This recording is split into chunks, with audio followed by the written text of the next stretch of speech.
Vamos a estudiar las clases número 2 y número 3 sobre la patología del sistema lagrimal y sobre la patología de los párpados.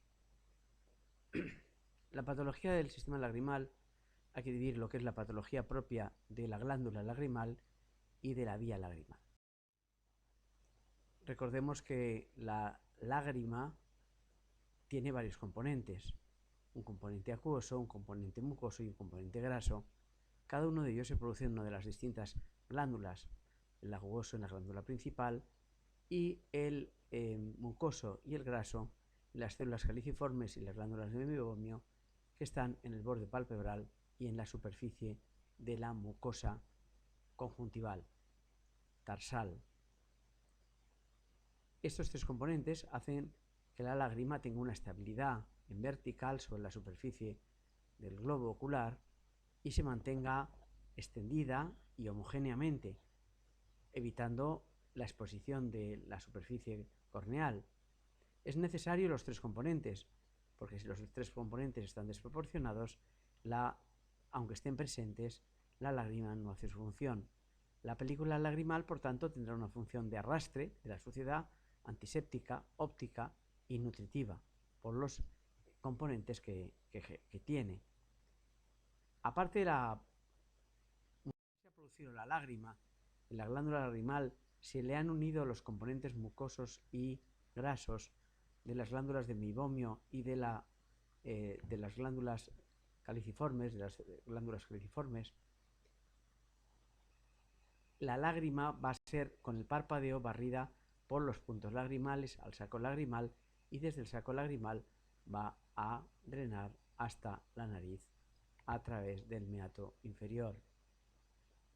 Este sería el flujo de la lágrima. Estas son las tres capas que forman la película lagrimal. La superficie, la mucina, para adherir la película lagrimal, el componente acuoso, que es el más importante, y el componente lipídico, que hace una capa anti-evaporación para intentar que la película aguante lo más posible.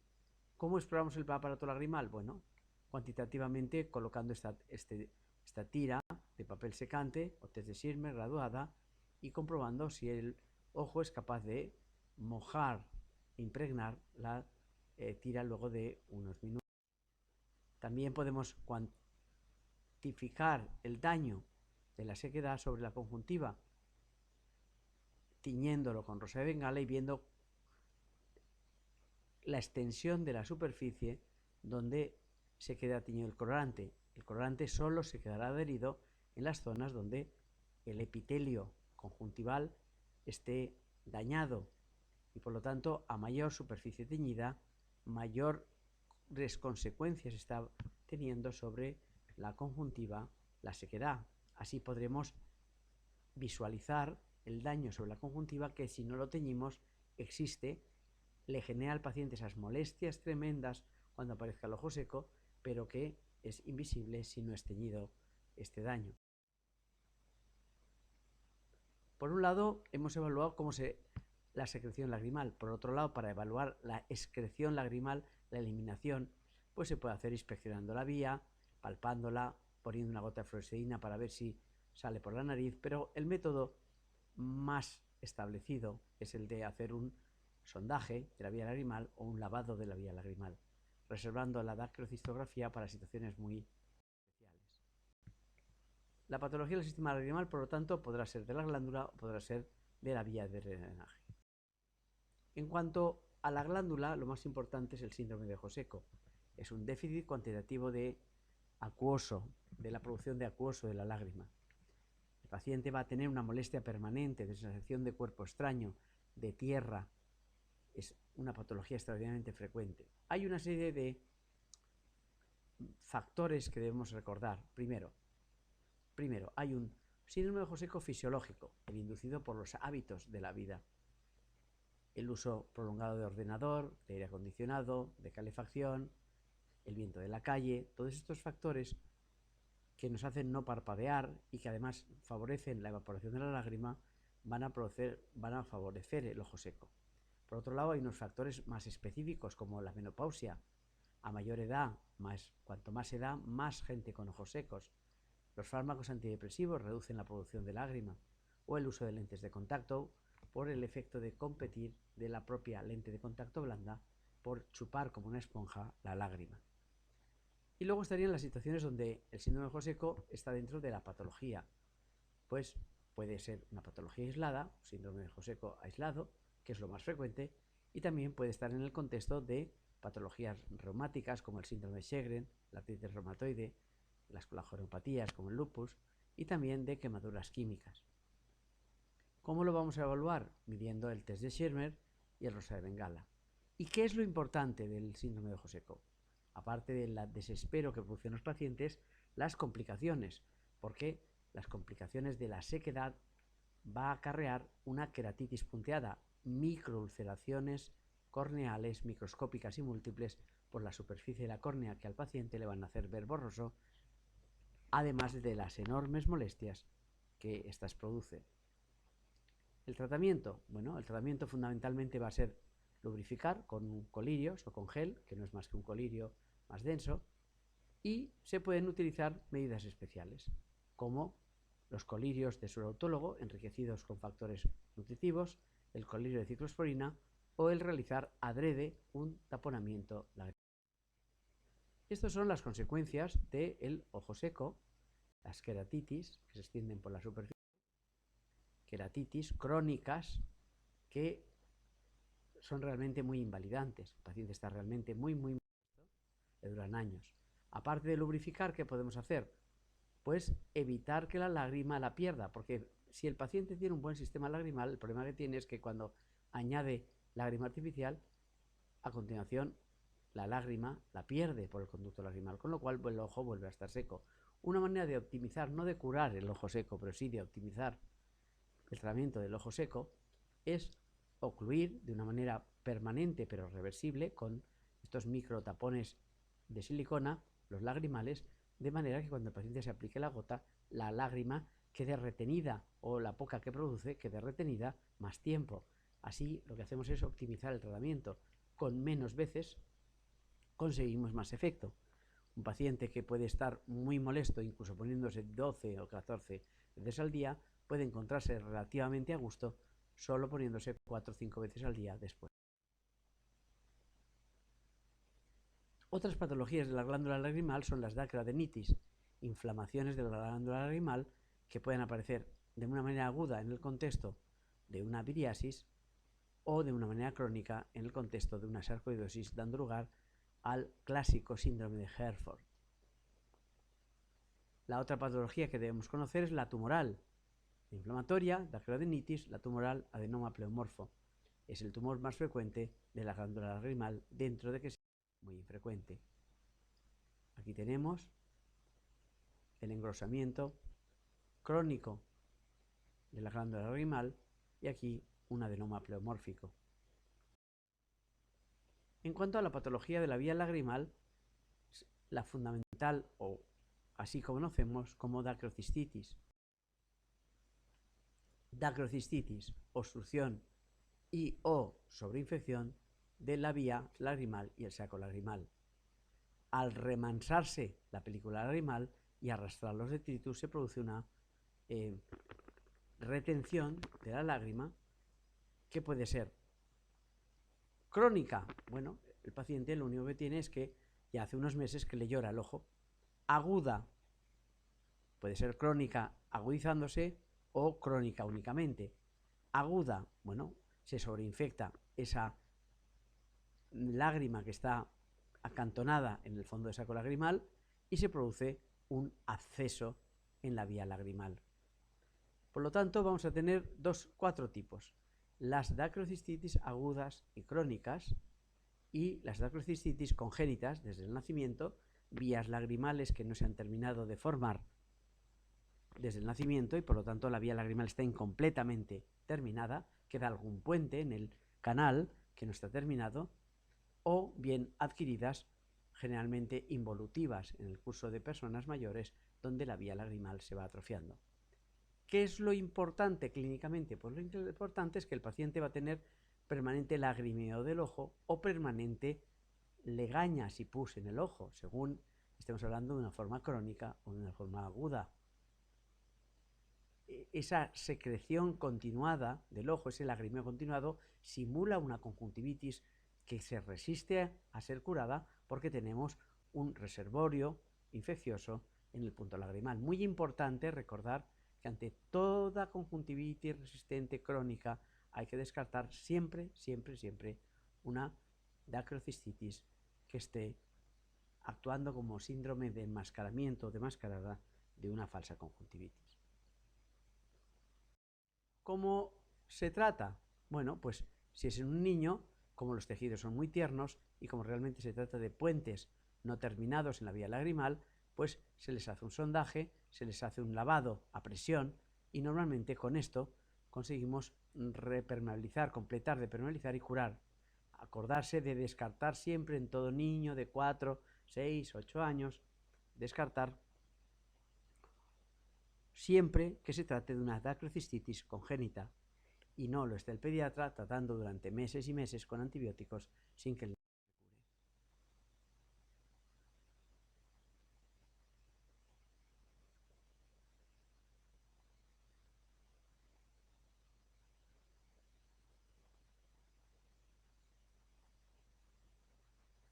Esto es una dacrocistitis aguda. Se forma un verdadero acceso doloroso, inflamación, enrojecimiento, que acaba a veces rompiendo la piel y drenando por el sitio más fácil o menos resistente que pueda encontrar. Dacrocistitis agudas. Vemos cómo son diferentes a las dacroadenitis. Las dacroadenitis son externas y superiores y las dacrocistitis son internas e inferiores. Dacroadenitis superior y externa, dacrocistitis inferior e interna a la nariz. Muy importante, por tanto, recordar que cuando se trate de una dacrocistitis congénita, el tratamiento será antes del año y será mediante un masaje y un sondaje de la vía lagrimal. Cuando estemos ante una dacrocistitis adquirida, va a ser necesario realizar una cirugía, no va a ser bastante con nunca realizar un sondaje.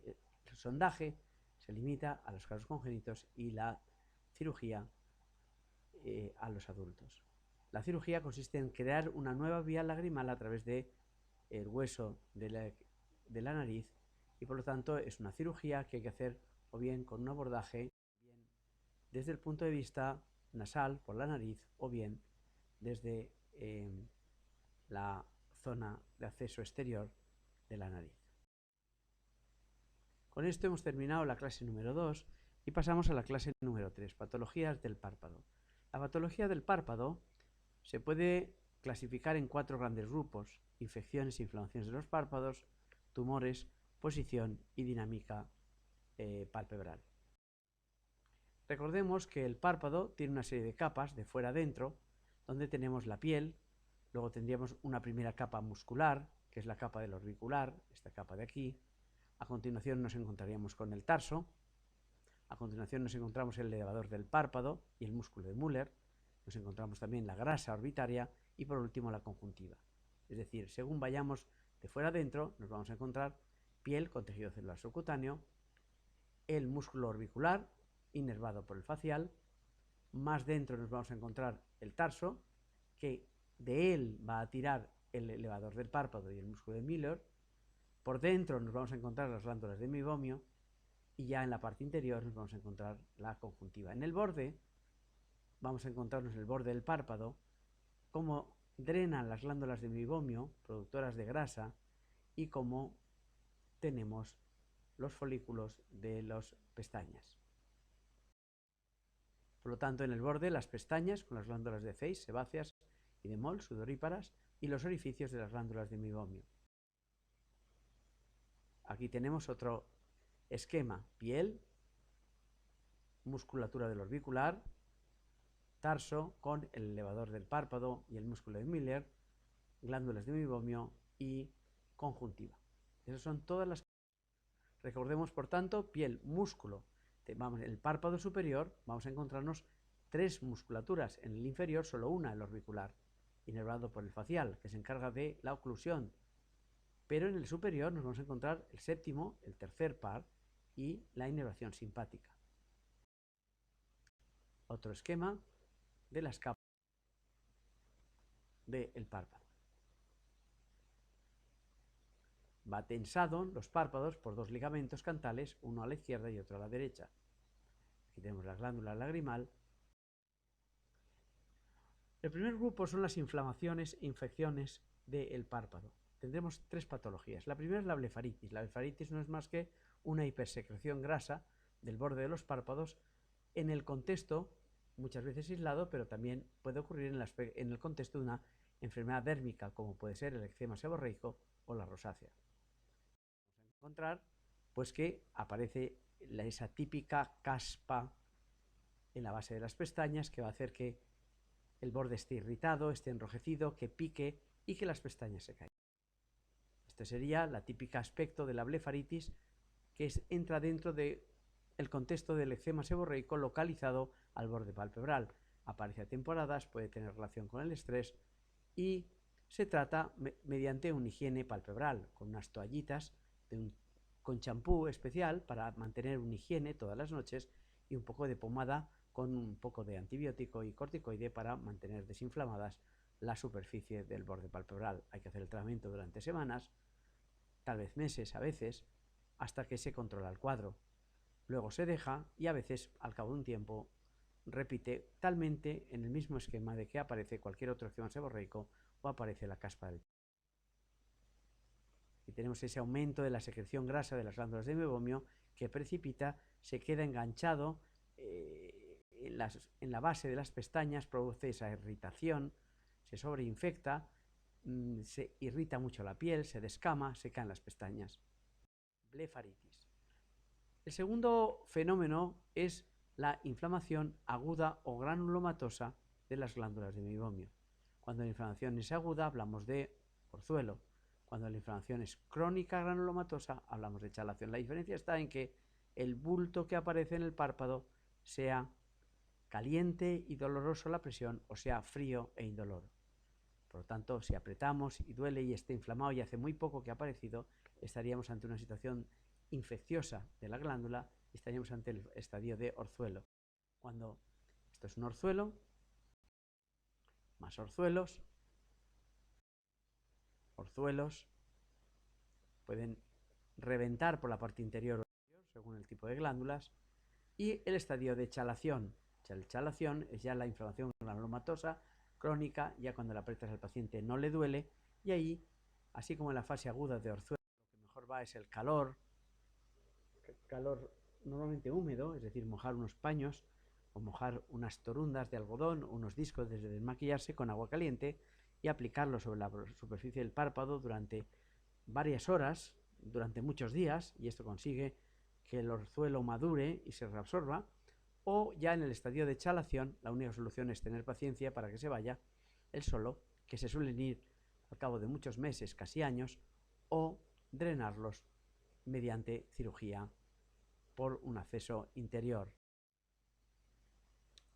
Edemas palpebrales. Ante un edema palpebral bilateral siempre hay que descartar una reacción alérgica, sea local, a la aplicación, por ejemplo, de colirios tópicos, generalmente colirios por el glaucoma, más raramente colirios midriáticos para dilatar las pupilas. Son los dos únicos tipos de colirios que suelen producir este tipo de reacciones alérgicas.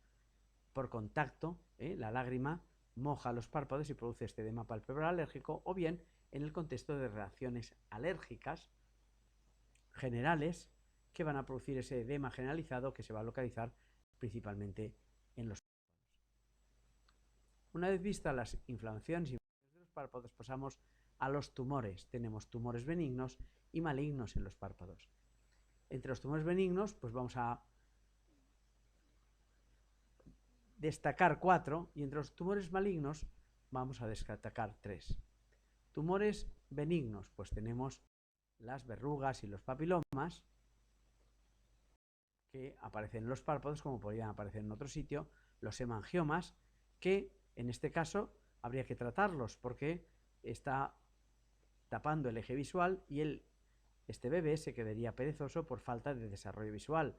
En los casos en que no llegue a tapar el ojo, no hace falta tratarlos. Actualmente se tratan con inyecciones de cortisona o con beta bloqueantes tópicos aplicados tópicamente o bien por vía general.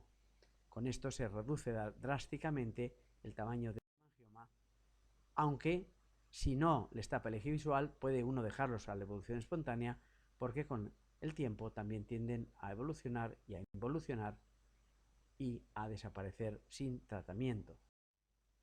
Nevus palpebrales, pues una peca que aparece en el párpado. Y lo más importante de los tumores benignos son los antelasmas. Los antelasmas son esta imagen extraña, lipídica, de depósitos lipídicos que recuerdan a una mariposa, las alas de una mariposa. Estos depósitos lipídicos o antelasmas, lo importante siempre es descartar que no haya detrás una hipertrigliceridemia familiar. Puede ser el primer síntoma de una hipertrigliceridemia familiar y ser importante su diagnóstico para evitar las grandes complicaciones cardiovasculares, su falta de diagnóstico. Se pueden tratar mediante cirugía, aunque en algunos casos pueden recuperar. Aquí tenemos un antelasmas. Recordar siempre la asociación de antelasmas y hipertrigliceridemia. Los tumores malignos, es muy importante saber que ante toda lesión tumoral crónica tipo orzuelo que aparece en el borde del párpado, que no cura en una persona mayor, sobre todo borde del párpado inferior, que es donde aparecen los tumores malignos, siempre hay que pensar ante una lesión crónica que no cura, que se ulcera, que se sangra, que se sobreinfecta, pero no acaba nunca de cicatrizar, ni con ningún tipo de tratamiento con calor, ni con colirios o pomadas antibióticas y antiinflamatorias. Siempre hay que pensar que haya un carcinoma del párpado. Carcinomas vaso-espinocelulares. Los vasocelulares son mucho más frecuentes que los espinocelulares y además no metastatizan. Por tanto, lesión en el párpado inferior crónica, más frecuentemente vasocelular que espinocelular. Vasocelular, 90% más de los casos, y además no metastatiza, pero un 10% pueden ser espinocelulares. También ante un orzuelo crónico hay que descartar siempre un carcinoma sebáceo. Atentos a esos orzuelos o chalaciones de personas mayores que se operan y que reciban porque podemos estar ante un falso chalación y un verdadero carcinoma. Sarcoma de Kaposi, estas lesiones violáceas que pueden simular hemangiomas o pueden simular un hematoma. Atentos, porque el sarcoma de Kaposi hay que siempre tener en el contexto, en mente, la posibilidad de que estemos ante un VIH-Sida. Por tanto, recordemos, antelasmas, descartar hiperlipidemia familiar, carcinomas en el párpado inferior, vasocelular mucho más frecuente y no metastatiza. En cuanto a las alteraciones de la posición de los párpados, vamos a irlas viendo sobre imágenes porque será mucho más didáctico. El entropion, párpado hacia adentro. Normalmente el origen es senil y el tratamiento es quirúrgico. El paciente está realmente molesto porque espontáneamente las pestañas le rozan permanentemente en la superficie de la córnea. Entropion. Ectropion, lo contrario, por senilidad normalmente es la primera causa, el párpado está vertido hacia afuera por la musculatura del orbicular. El ectropion. Aquí se produce también una irritación al tener expuesta permanentemente la conjuntiva en el exterior, no estar lubrificada. Triquiasis es cuando las pestañas salen en una posición errónea, en vez de salir hacia el exterior, crecen hacia el interior. Si crecen al interior, pues se clavan en la córnea y dan esa sensación permanente de cuerpo extraño, incluso pueden llegar a crear úlceras corneales. Triquiasis. Madarosis, ausencia de pestañas. Epicanto. El epicanto es este pliegue que crece de piel en el canto interno, muy frecuente en los niños. ¿Y por qué es importante? Porque puede y es la primera causa de falso estrabismo. El epicanto, al tapar el ángulo interno, hace que el niño parezca que tuerce, cuando realmente no tuerce, los ojos están rectos, no tiene estrabismo, por lo tanto, epicanto es la primera causa de falso estrabismo. Blefarofimosis, pues cuando hay una fimosis de palpebral que puede ser racial o puede ser no racial. Es una apertura insuficiente de los párpados que la única solución es hacer cirugía cuando estos niños son más mayores. Dermatochalasia o bolsas palpebrales. que se ven ese exceso de piel, ese exceso de grasa, que es más bien debido a la fragilidad de los septos, que hace que protuya la grasa, y digamos, a que va cediendo dermatocalasia con grandes bordes. Y estos serían las alteraciones de la posición de los párpados: entropion, ectropion, triquiasis y madarosis, epicanto, blefarofimosis y blefarodermatocalasia y bolsas cerebrales. Por último, vamos a ver las alteraciones de la dinámica palpebral. Ptosis, caída del párpado. Esta puede ser congénita o adquirida.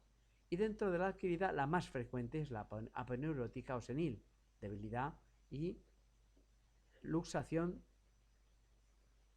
Desanclaje de la aponeurosis es la causa más frecuente, la senil. Pero no debemos olvidar que también una miastenia gravis o un síndrome de Horner y una parálisis del tercer par pueden producirlas como ptosis miógena y neurógena. Ptosis congénita, ptosis senil,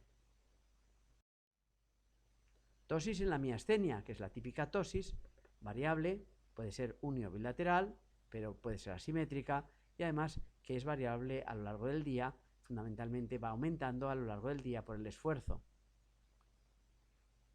Cuando el paciente descansa, duerme la siesta, por ejemplo, se recupera y vuelve a poder abrir los párpados. Ptosis en el contexto de una parálisis del tercer par craneal. El tercer par craneal falla el elevador del párpado y se produce una ptosis. Ptosis también de origen neurógeno, en el contexto del síndrome de Claude-Bernard-Horner. Por lesión de la cadena simpática se va a producir una ptosis y una miosis, como vemos en este caso. Este es el párpado normal y el tamaño pupilar normal, ptosis y miosis, en este caso del ojo izquierdo. Síndrome de Horner, siempre hay que descartar ante un síndrome de Horner, de la lesión de la cadena simpática, un tumor de vértice pulmonar y o un aneurisma carotídeo en la carótida normalmente interna o en la carótida general a nivel del cuello. Síndrome de Horner, ptosis y miosis. Lagoftalmos. El lagoftalmos es la incapacidad, sería la segunda patología de la dinámica palpebral. Incapacidad para cerrar el párpado en el contexto de una parálisis facial. Vemos cómo no funciona la musculatura del auricular y entonces el párpado no puede ser cerrado, quedando toda la superficie inferior del ojo expuesta. Esto va a producir muchas molestias y va a producir ulceraciones corneales muy graves. Consecuencias del lagoftalmos: vamos a tener lesiones en la córnea muy graves. En tercer lugar, la retracción de los párpados.